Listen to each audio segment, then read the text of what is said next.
Today on Rappler, Metro Manila grinds to a halt as relentless rain batters the region, forcing more provinces under a state of calamity.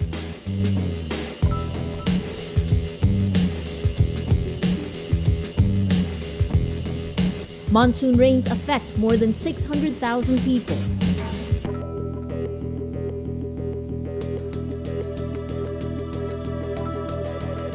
And the Senate backtracks. It now wants to investigate the pork barrel scam.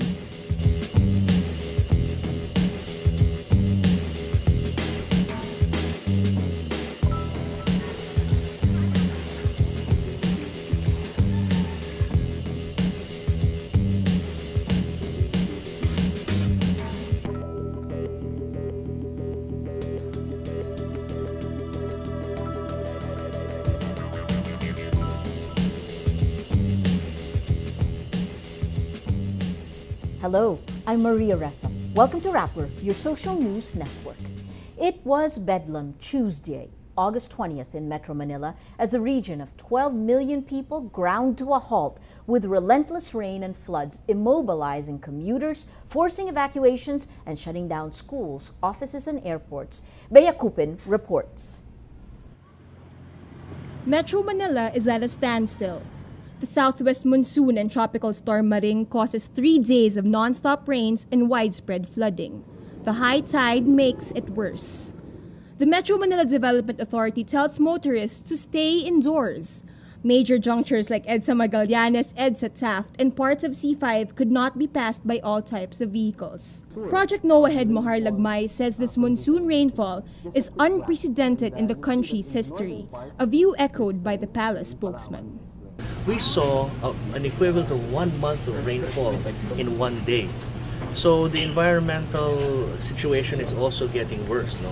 MMDA Flood Control Information Center Chief Ramon Santiago says Taft Avenue, Sucat Parañaque, España, and Sampaloc are also problematic. Floodwaters in parts of España Boulevard in Manila are almost knee-deep. 5 areas in Manila are forcibly evacuated. Las Piñas, with close to 7,000 evacuees, is isolated from the rest of the metro.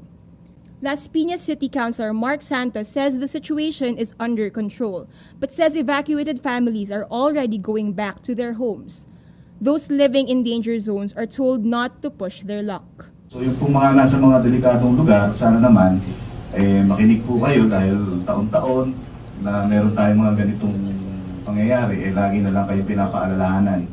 Interior Secretary Mar Rojas promises to mobilize all government resources. Siguraduhin natin na buong pwersa ng pamahalaan ay maparating natin sa pagliligtas ng ating mga kababayan.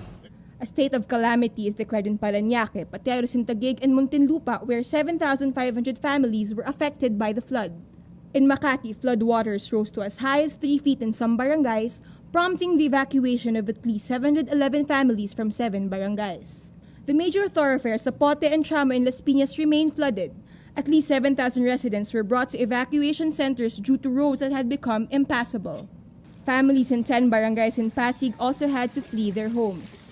By afternoon, at least 40,000 Metro Manila residents were affected by the flooding. The MMDA confirms 50% of Metro Manila was flooded Tuesday. All work virtually stopped, and airlines canceled all domestic flights departing from Manila because roads leading to the area were flooded. Bea Kupin, Rappler, Manila. Residents of Marikina City are forced to evacuate as water level in Marikina River breaches the 18-meter mark. Paterno Esmaquiel reports.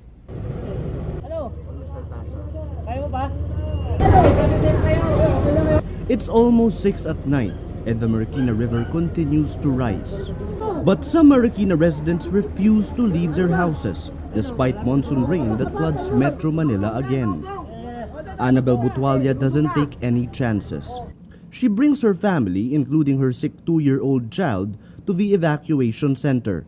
Natatakot kami baka pag inabot ng gabi, baka umano ng second floor.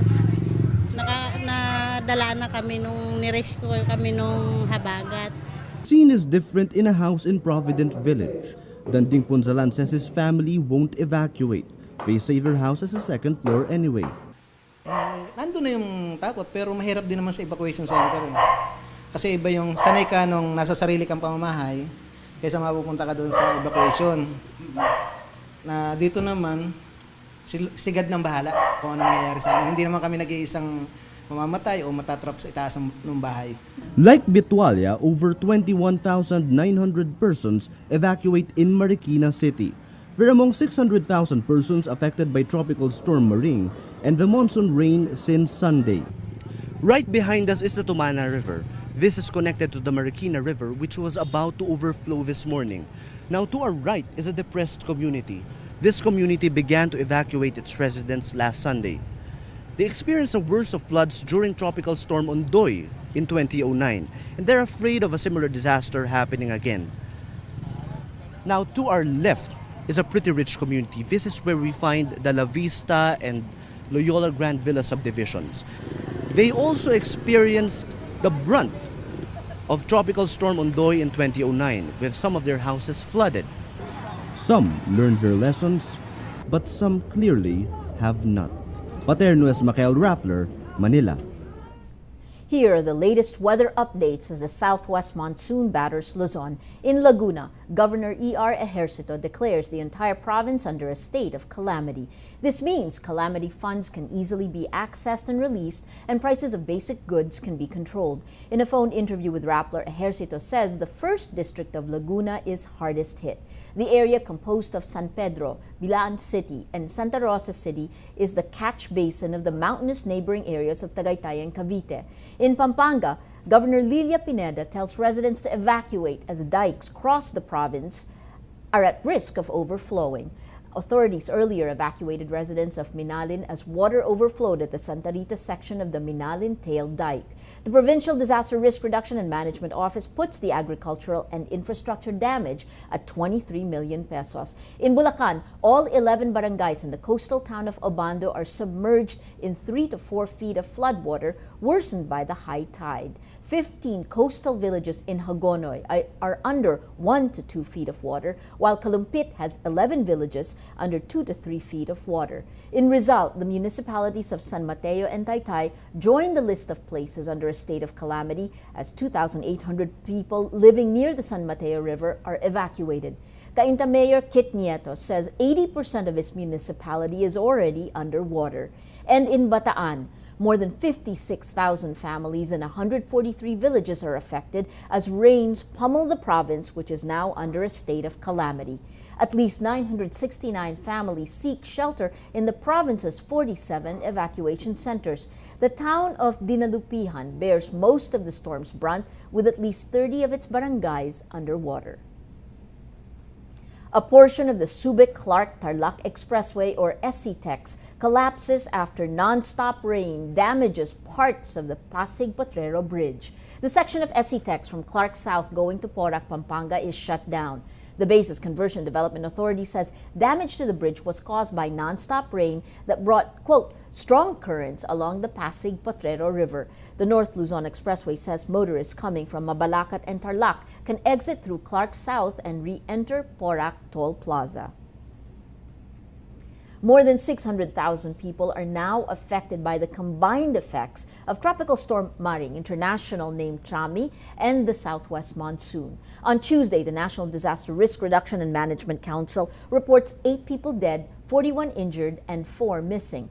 Torrential rain batters Manila and nearby provinces, shutting down schools and government offices for the second straight day. State Weather Bureau Pagasa says expect rain to continue over Luzon and Visayas as the tropical storm maintains its strength as it moves towards Taiwan. The storm's expected to be out of the Philippine area of responsibility by late Wednesday or early Thursday.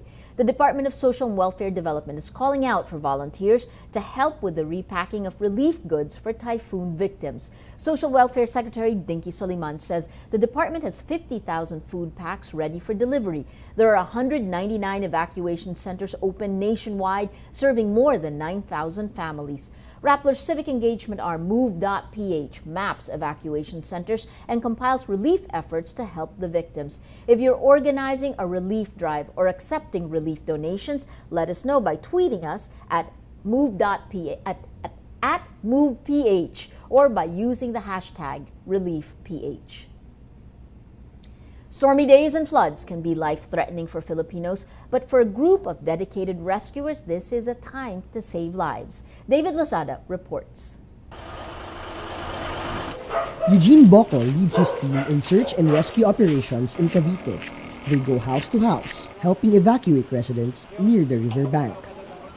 They are not members of the military or any government institution. They are members of the Tagasagip Buhay Foundation, a volunteer group for disaster response. A former disaster officer in Mindanao, Eugene says saving lives is his passion. Kasi common na sa kahit sasabihin natin masarap makatulong pero wala tayong magawa, yun talaga yung call natin. Every time there's a disaster, Eugene and his team run to affected areas. This time, they're helping the local government of Rosario, Cavite. Typhoon Maring put Cavite in a state of calamity. Here in Rosario, 300 families have been evacuated from 8 barangays. Philippine Army Colonel Medardo Clarito says the 8 barangays were hard hit, but the worst may not be over.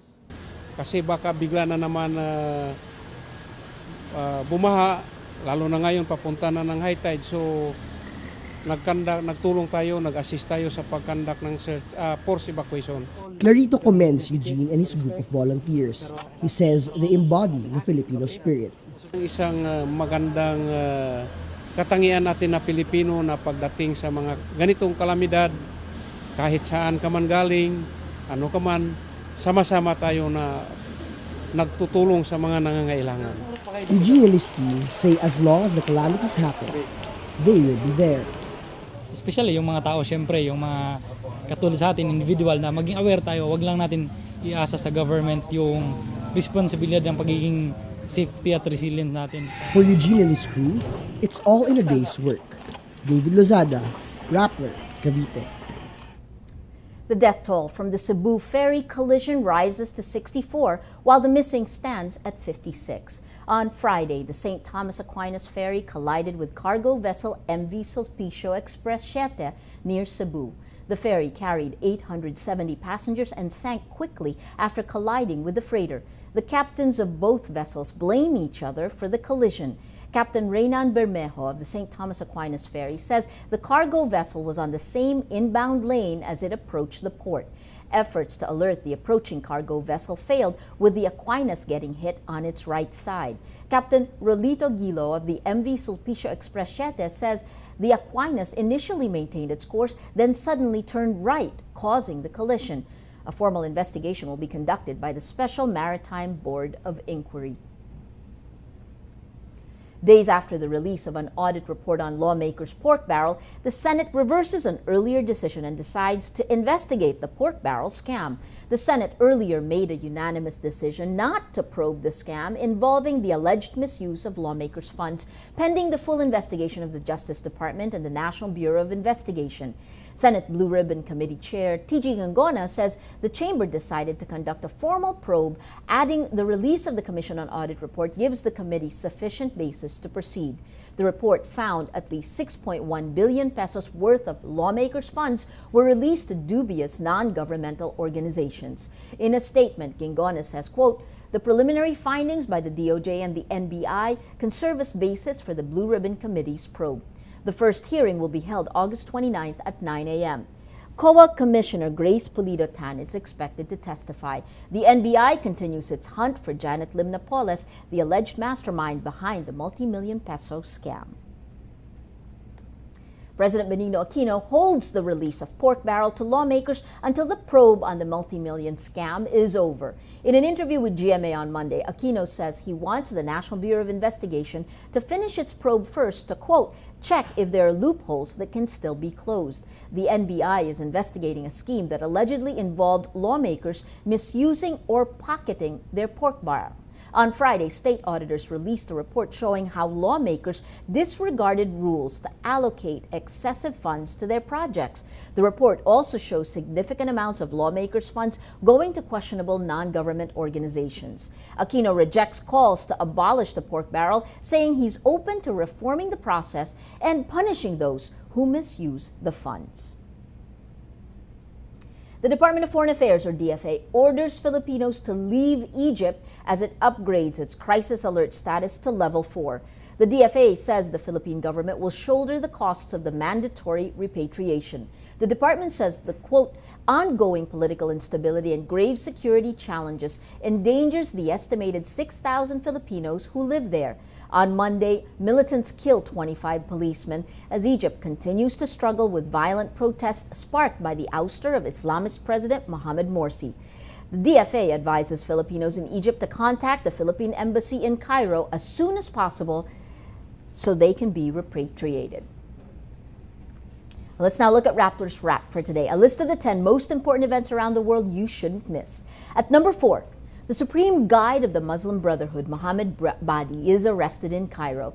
The arrest comes as authorities crack down on the Brotherhood, sparking deadly protests and international condemnation. The Muslim Brotherhood is the party of ousted President Mohamed Morsi. Its senior members are wanted for questioning and accused of inciting events that led to the deaths of protesters. At number 6, the British government forces The Guardian to destroy its files or face the courts for publishing U.S. security secrets leaked by Edward Snowden. On Tuesday, editor Alan Rusbridger says, a quote, says, very senior government official contacted him demanding the return or destruction of the files. The paper was in the middle of publishing revelations about mass surveillance programs conducted by the U.S. National Security Agency and its British counterpart, the GCHQ. And at number 7, Australian ministers will join regional talks about people smuggling in a bid to tackle an issue that looms large in the upcoming polls. Less than 3 weeks before elections, Foreign Minister Bob Carr and Immigration Minister Tony Burke will meet officials from 13 other countries in Jakarta, Indonesia. These come after Kevin Rudd's Labour Party unveiled a new policy last month that would send asylum seekers arriving by boat to Papua New Guinea for processing and resettlement, even if they're genuine refugees. For the full top 10, visit Rappler.com's The Wrap.